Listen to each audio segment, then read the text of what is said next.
Oi gente, tudo bem com vocês? Hoje eu vim gravar um vídeo pra vocês, dando dicas pra vocês que vão entrar agora na faculdade. Eu ando recebendo muitas mensagens no meu Instagram, com pessoas que estão ansiosas, com dúvidas do que levar, com medo de não dar conta. Eu já passei por isso, eu tô indo pro terceiro semestre de pedagogia. Se tiver um barulho no fundo do vídeo é o ventilador, porque tá muito calor. E se eu estiver olhando pra baixo é porque eu tô gravando pelo celular e às vezes ele desliga sozinho, então eu tenho que ficar olhando.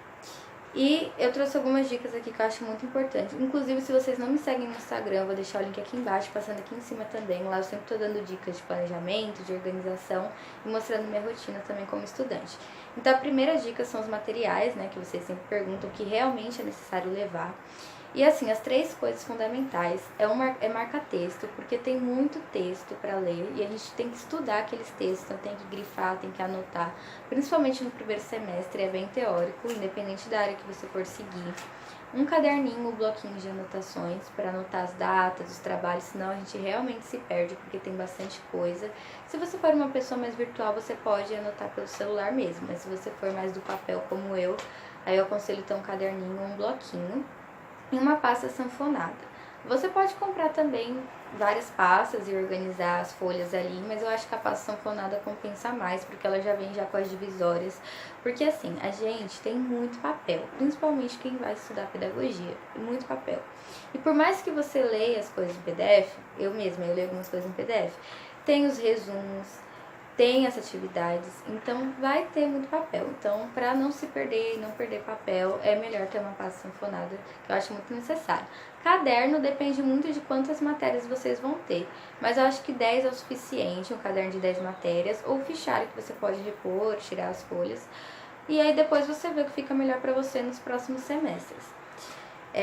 A segunda dica são os textos. Muita gente também tem medo dos textos, que é muita leitura, textos grandes, científicos, mas você vai se acostumando. Mas uma dica que eu dou para facilitar a leitura do texto e a compreensão é ler antes por cima, não precisa se matar para entender o texto sem explicação, porque é bem complicado mesmo. Mas lê o texto para não chegar lá sem saber o que está acontecendo, sem saber do assunto, porque o professor ele vai explicar o que está no texto, então é bom você ter uma noção. Depois que o professor explicar, ele vai dar aquela visão geral do texto e focar no que é mais importante, porque às vezes o texto tem 20 páginas e a gente só usa 4.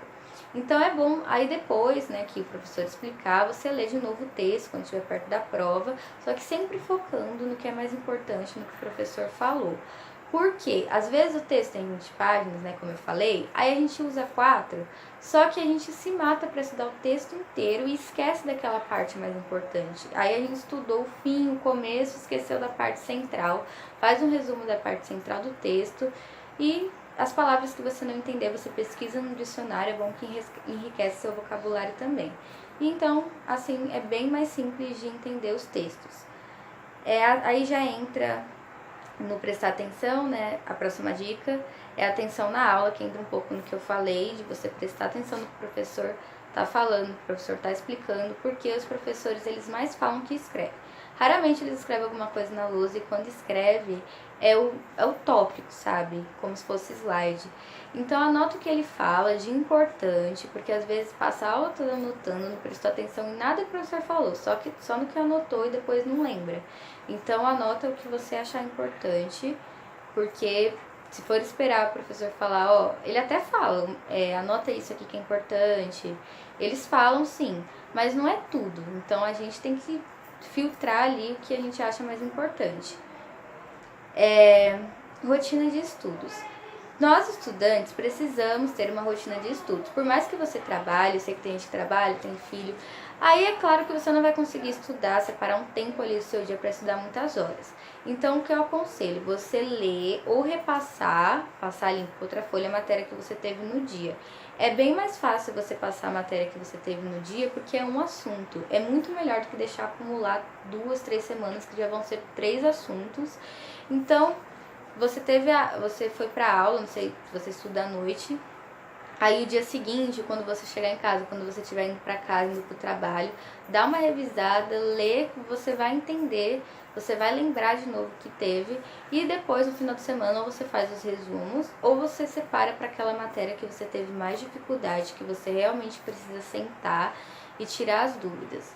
Se você tem mais tempo livre, é bom que você já vai fazendo os resumos, não vai deixando muitas coisas para depois, mas é a mesma coisa. O segredo de tudo, você tendo muitas horas ou não para estudar, é sempre relembrar o que teve no dia. Não deixar acumular. Às vezes não dá tempo, mas aí no dia seguinte você faz isso, não deixa acumular. Porque aí perto das provas, como que a gente vai estudar 2 meses, que é o bimestre, 2 meses de conteúdo em uma semana? Eu fiz isso no primeiro semestre, foi muito cansativo para mim. Então, por isso que no segundo eu consegui me organizar mais. Mas assim, tem que organizar a sua rotina, o seu dia, não só os estudos, porque você tem que ter um tempo para sua família, para seus amigos, para você sair, um tempo para você. Tem que ter vida social, tem que ter lazer. Então, organizando dá tudo certo. Trabalho em grupo. É uma coisa que também muita gente tem medo, muita gente também pede dica de como lidar com essa situação, que é um pouco polêmica, né? Eu não tive problema com o grupo, graças a Deus, mas eu sei que na minha sala teve algumas discussões em relação a isso. Eu acho que tem que ter maturidade, paciência, flexibilidade e compreensão.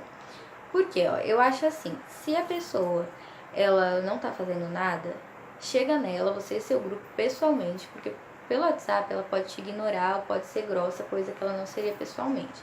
Pergunta pra ela o que tá acontecendo, já não chega brigando, porque tem gente que é folgada mesmo, mas tem gente que a gente não sabe como é a rotina. As nossas rotinas, elas são diferentes, então no seu grupo vai ter gente que é casada, gente que tem filho, gente que tem a tarde toda livre. Então é saber distribuir as tarefas, que às vezes a gente foca muito no igual. 2 textos para cada um, se você não conseguir ler e não conseguir fazer, o problema é seu. Não, gente, é o grupo, você é um grupo, você tem que se importar com o seu trabalho. Então não foca muito nesse negócio, tem que ser igual, tem que ser igual, tem que ser equilibrado. É diferente. Então, assim, se a pessoa não deu jeito vocês conversando, vocês falam com o professor vai conversar com essa pessoa. Se mesmo o professor conversando com a pessoa não dá jeito, ele já vai saber o que está acontecendo e não vai dar nota para aquela pessoa. Mas tenta resolver para não carregar ninguém nas costas, mas sem brigar, evitar estresse, porque você vai ver aquela pessoa o resto do semestre, é muito desconfortável. E se de repente o professor resolve escolher os grupos e você caga com aquela pessoa de novo? É complicado, por isso que tem que ter maturidade e paciência para não sair brigando. E no meu caso, uma menina fazia estágio, morava muito longe, as 2 outras meninas também moravam muito longe da faculdade. Eu era que morava mais perto. Então, e eu tinha tarde livre. Então, por que eu não podia ler mais textos? No caso, foi projeto, esse grupo, né? Os outros também a gente ficava juntos, mas esse que era o trabalho mais extenso. Eu podia ler mais texto que a outra que fazia estágio. Ela podia ficar com a formatação do trabalho, por exemplo. Cada um ficou com uma coisa, tudo bem distribuído. Se alguém tinha uma dúvida, todo mundo participava. A gente fez tudo pelo grupo do WhatsApp mesmo. A gente nem precisou ficar na faculdade, porque elas dependiam de ônibus, de fretado. Então deu muito certo. Então a gente tem que compreender a rotina do outro, não ser daquele jeito, tem que ser igual, pronto, se não der problema é seu. Se não for dar pra você fazer, conversa com o seu grupo, também não deixa o grupo na mão. Tem gente que falta em dia de apresentação sem avisar, então tudo é diálogo. E a última coisa é calma, gente. Eu sei, a gente fica muito ansioso, a gente vê aquele monte de texto, fica pensando, será que eu vou dar conta? Eu também fiquei muito ansiosa, eu vi aquele monte de texto, falei, será que eu vou conseguir ler, prova, trabalho? Gente, não sofram por antecipação. A faculdade, ela não é fácil como a escola, mas ela também não é um bicho de 7 cabeças. Quando você se organiza direitinho, dá tudo certo, um passo de cada vez. Vai no primeiro dia, tranquilo, vê o cronograma como vai ser, não acumula as coisas de jeito nenhum. Se tem um trabalho para daqui um mês, faz a mesma semana ou faz 2 semanas depois, porque vocês têm que pensar que vão ter outros trabalhos. Daquela matéria é um trabalho só, mas vão ter outros trabalhos de outras matérias. Então, o principal conselho é não deixar acumular, que dá tudo certo. Então, eu espero que vocês tenham gostado do vídeo. Se vocês gostaram, não deixe de deixar o like aqui embaixo, se inscrever no canal se você ainda não é inscrito, ativar o sininho para não perder nenhum vídeo e também não esqueçam de me seguir no Instagram. Eu espero que vocês tenham gostado. Beijos e até a próxima!